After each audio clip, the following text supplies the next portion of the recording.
Alright, so Mist asked for another jcksnps tut. So here's that. To be completely honest, I don't remember all the handling type things I did in the old video. I know I had a bunch of subtleties and all sorts of stuff to get rid of certain discrepancies. At this point, when I do the effect, I don't do those, so I'm not going to teach them. Okay? This is straight how I handle the effect. It uses the 4 aces. If you watch close, we'll take those and we'll put them on the box over here. I think we also have someone select a card, but no. We have them select 3 cards, 4 cards. 9 of hearts, 8 of hearts, 10 of hearts, and oh, Jack of hearts. Perfect. Whoops. Okay, so 9, 10, Jack of hearts.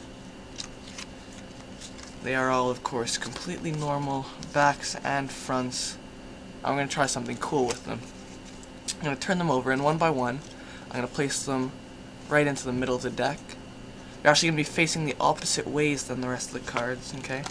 So you can see them going into different spots in the middle of the deck. Now we'll square those in fairly. We can all agree that it's pretty much impossible to find them until I take the ace of hearts, give a dribble, so that just looks like the 8, 9, 10, meaning that throughout the deck, the aces are dispersed. Oh, that's cool.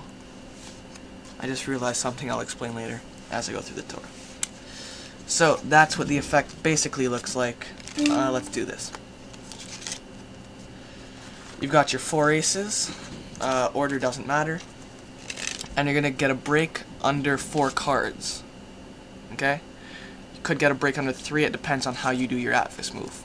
I get a break under 4 with my pinky, and then another break with my ring finger under 3.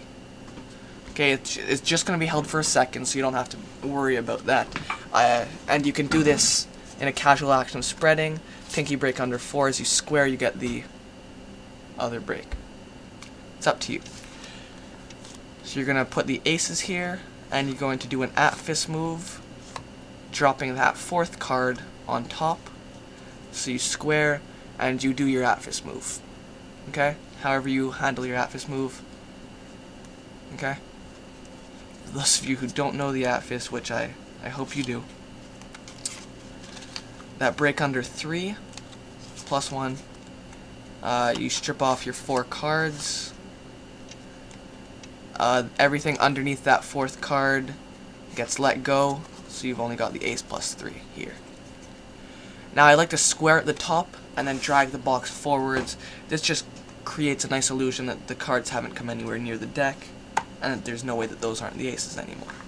So those go on top of the box. The other reason I like them on top of the box is later on they're easier to pick up without them spreading. Okay? Because if they were on a table and you tried to pick them up, they might spread and you might see that they're face down, blah blah blah. Then you outjog, have them touch 4 selections. I like to have them one in the middle, one near the top. And now you're just gonna need to get a feel for this. Okay, I think I had a way in the first video of which card's which. I think this is actually the 5th card down in the deck at the beginning, if you look at it. And if you make the 5th card equal to this card, then you get rid of a discrepancy. I think that was the subtlety I had. But either way, you get a break under that card as you square the deck. Okay? Show those 4 cards, and you're going to do the Verdant add-on move. This hand's going to strip forwards with all of those cards, all those 5 cards, which is the 3 aces plus 1 on top, 1 on bottom. Strip off, and they add on to the bottom of this packet. Those go right onto the bottom of the deck, and then you flash the backs of all of them. Now the reason you're flashing the backs of all of these is because you need to get a break underneath this jack. So as you flash that last card, you get a break underneath the jack. These 4 cards get turned over face down and then squared.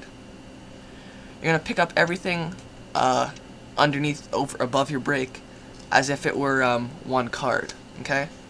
The way you're going to do this is you're going to pick up with your thumb and middle finger, and then I like to transfer it into this type of grip. I'm not sure what you want to call that. Whatever you want to call that, call it that. But just look at how my fingers are placed. Okay? And that, you act as if you're putting it into the middle of the deck, and you push back, because this is actually 5 cards, remember that, and then you pull that top card forwards, leaving these cards there like that. Push square. So now look what you've done. You've got your 4 selections on top, covered by 1 cover card, and you have, those are the aces. So those get put into the middle of the deck. Now I know I'm not going very in-depth into this. The other tutorials are probably more in-depth. It's just for to resum kind of thing, if you know what I mean. Sorry if you don't understand. So, all of those cards, these are the aces. This is one of the selections. Okay, so you can't show like that. You show face down, square these all up, turn over, and square into the deck. I like to dribble the cards at this point just quickly. Don't flash too much at the top, but just be casual about it. As you reach for the aces, you gotta break under the top card, or well, the aces, ace followed by face down cards. You gotta break under that top card and square. So you've now gotta break over everything but their selections, and you're going to pass those into the deck. Now what I said oh cool about before was because before I used to just pass those cards to the bottom, right? That leaves you with an ace fifth from the bottom. Now because I'm doing a dribble block pass, that card's actually going into the middle, so I have no card near the bottom. That's what I found that cool. So there you go. There's jcksnps. Quick run through once again. Break under 3. The 4th card is your at-fist card. Show your 4 aces. Pick up everything underneath your break, and you get your thumb break under that 4th card, or the 4th face down card. Show your aces. Do your at-fist move, however you handle it, right like that. Box over, causing some time misdirection and reasons I explained before. Turn the deck end for end and have them touch 4 cards. You want them to touch one near the back so that you can spot the cards you need to get a break under. Spread these cards out so that you can do Verdin's addition of all those cards and onto there. Square up and then flash the backs. This is just an excuse to get a break underneath the last card there, so that when you turn over, everything comes forwards, and those are actually all the selections. Those go onto the bottom, push back, and then pull forwards only the top card, so these can get pushed in line with the deck. Flash that card, explain how it's facing the opposite ways than the rest of the deck, as the other cards' supposed selections, actually aces, get pushed into the middle. Spread, show that they're all in different spots, square up, turn over and square them into the middle of the deck. As you reach for the aces, you gotta break under the top card, take the ace, pass it into the middle, they turn into the selections, and the aces are dispersed throughout. So there you go, there's jcksnps. Hope you liked it. Have a good one.